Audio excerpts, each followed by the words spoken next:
Still, there's an auto parts store in Waterbury that I can walk into today on Baldwin Street and go in and walk right into the back room, into the office, sit down and get a hug from the owner. And if I needed something and I said, I need a can of paint or I need a bulb for this or whatever, oh, get out of here. Your money's no good. You're Johnny Maffo's grandson. Mm-hmm. So all in all, like, it paid off. People understood, what they got from him or whatever. So right. I just thought that was always very important. If you take care of people, you can earn their loyalty, and then hopefully, for the most part, they're looking out for you when you're not looking. But that would make more sense to me if you stayed in Waterbury, where your parents grew up, where your grandparents grew up, where you had this extended family and this extended community. But you ended up in Las Vegas after the Air Force, and you built this community where you are loyal to your employees and your network, and they are in turn very loyal to you. How did you create that environment when you didn't grow up here? It's different for some people. I think it's something good that I brought to my little circle here. A lot of my circle is still folks that I was in the military with that either got out here and got a job or are working for me now or started their own businesses, and we're all family now, really. Right. A lot of these folks I've known for 10 or 15 years, and it was new to some of them.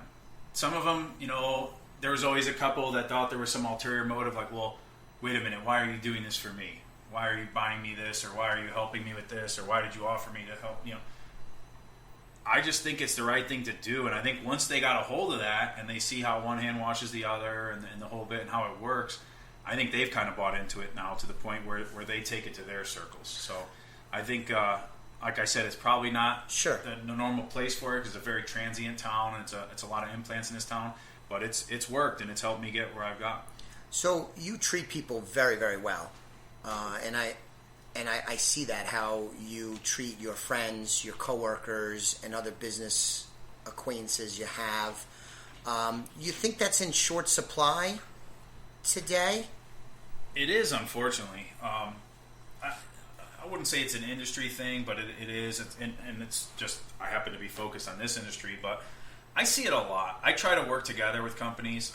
Even my customers, I try to explain to them, it's a two-way street. We need to make money. There's no secrets about it. Like I shock a lot of my vendors because I can go to one of my vendors and say, like, let's cut the BS. Let's get right to it.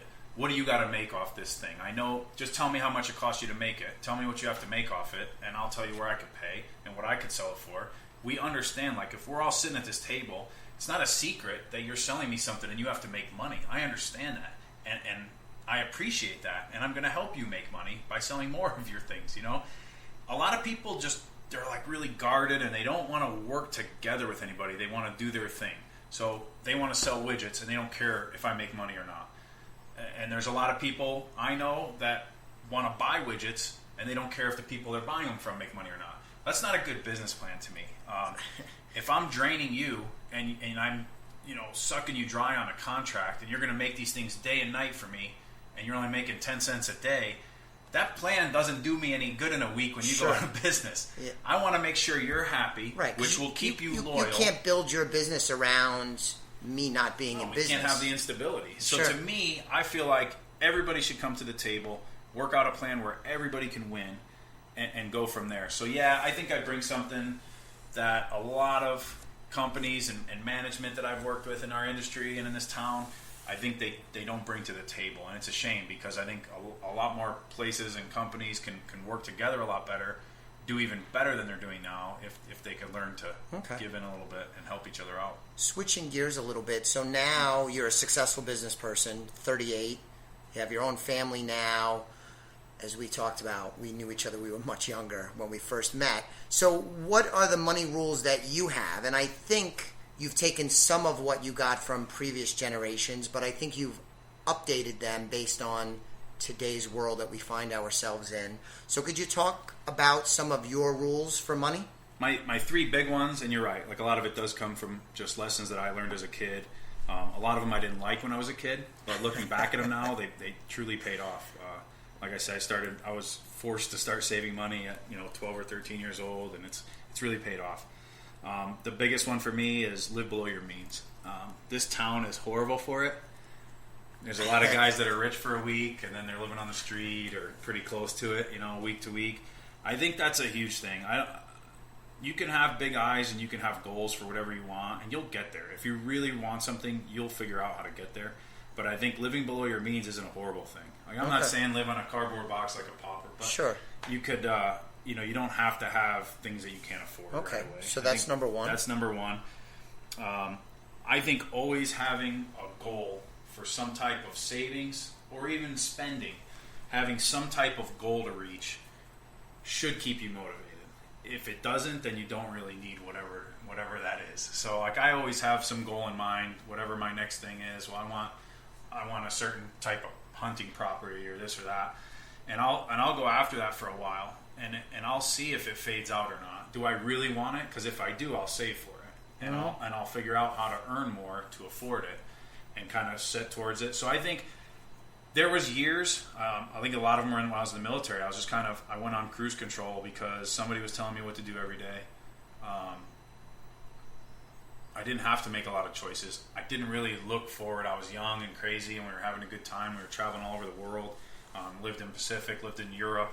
I got to travel all over. I didn't care. Like, my goal was wake up tomorrow and make it to work, So I can tell a huge difference in how I saved money and how successful I was at what I did and how driven I was to do what I do by if I had a goal or not. So I would say, like, setting goals is very important. And that kind of goes along. It's doubled up with the impulse buying thing. Like I said, it always gives me time to decide, like, is that something I really, really want? Sure. Like, let's see how long this lasts. If I'm still motivated in a month to keep saving for this thing that I want, even if I could afford to buy it now, then I really do want it. But it might fizzle out. And I've saved myself a lot of money, The third thing is a little rule that I've always had. My father kind of imposed on me. Imposed. Yeah, I listened to my parents. They gave me a lot of advice. Most of it was good. I didn't like a lot of it, but like I said, now that I'm a dad and I'm looking back and I want the best for my kids, I'm going to teach them the same stuff. So one of the rules my dad always had was, anytime you came into something extra, you didn't have it yesterday, so you don't need it today. So he would teach me to save half of it. So if I got a raise, if I got a $5 $5 a week raise, whatever, $250 a week got added to whatever I was automatically saving. That and pulling the money directly out of my checks. I would do an allotment to my savings account or an allotment to a mutual fund or anything else. And it was always a really good rule because at the end of the day, like he said, you didn't have that money yesterday. Mm-hmm. Tomorrow you will, but if you just take half of it, you're still getting a raise, and it's still more than you had yesterday, and you lived just fine yesterday. Yesterday I was happy. So why do I need this other money today? But here, take a little bit as a little motivator to keep going, right?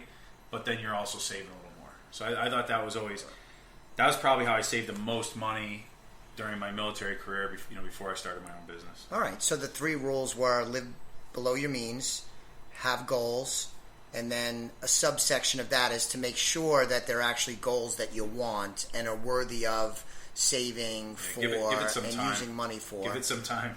And then lastly is when you have an increase in pay or wealth or income, or you come into money, to take some of that and put it away for your future. Before you save it, invest it, what have you. I've always been a fan of hiding it from myself. Take it away before I have a chance to decide if I should do something with it or not.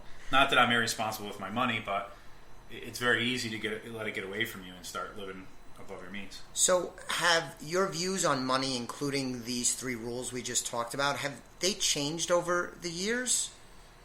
The rules still stand, and I think they always will. I think they're pretty good rules, and they've kept me on course for a long time. I think where things have changed, obviously, since I was 13, and the numbers have gotten a little bigger. We've added some zeros. Past that, my goals have changed a little bit to where money isn't the end-all, be-all for me, but what it will get me is. I never really focused on what to do once I got all this money. I always had a plan, and I've always had a goal. The goal has changed. I remember having a goal of, $1 million in a retirement account. That's not going to cut it anymore.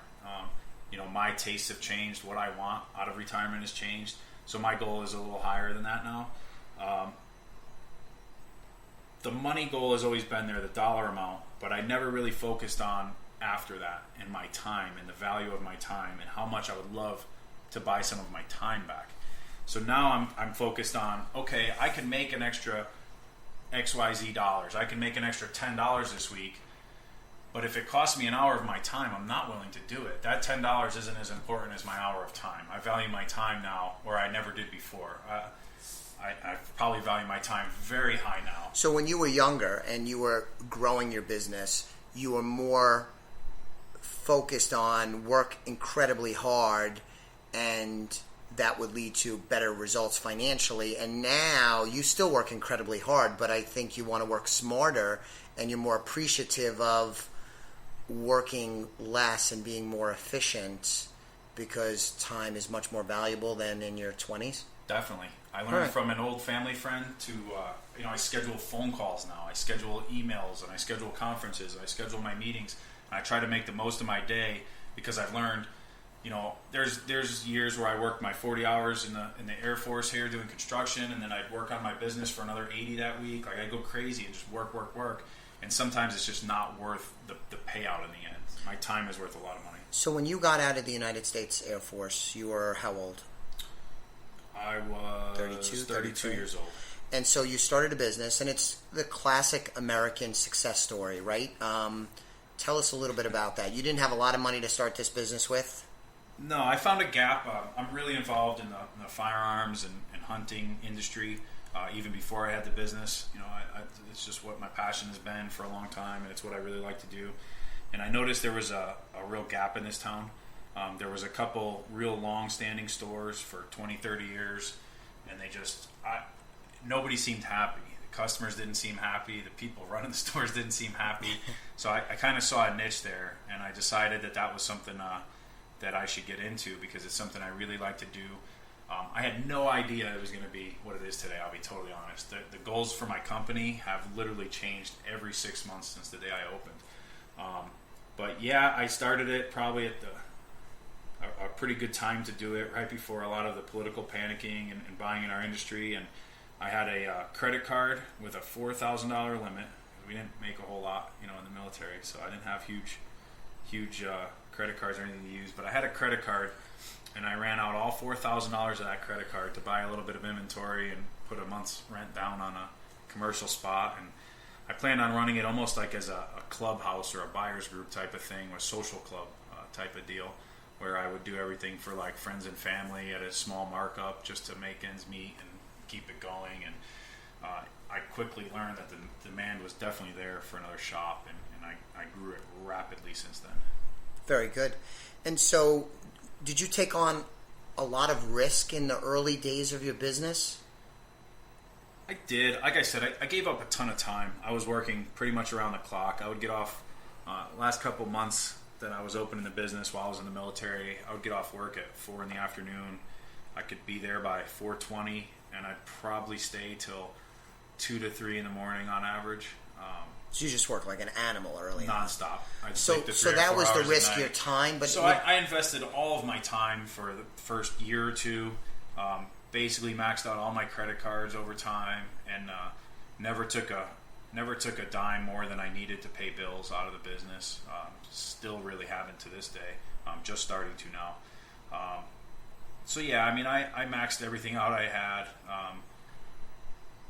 Kind of just all my time, everything wrapped up in it, and it had to do good. And I think that's part of the reason why I have been successful, is because I had to work to get it. So 5 years into it, would you say you were more risky than you were in the early days, or less risk? More risk or less risk? Definitely more monetary risk, for sure. Okay. I became a little more confident too. Maybe not really to a fault, but I was getting close, Okay. And I've kind of weaned off of that now. After another 5 years has gone by, I've kind of weaned off of that, and I'm taking a lot less risk now. A lot of it to do with the industry, and just a lot of it to do with me growing up and having new goals and having a family now. And but yeah, I think at the 5-year mark, I was at the point where, man, all these books I've read my whole life about, you got to have money to make money. Yeah. Now it makes sense. I have money. Let's make money. And I would roll the dice a lot. I get a lot of lectures from family and friends and whatever. Okay.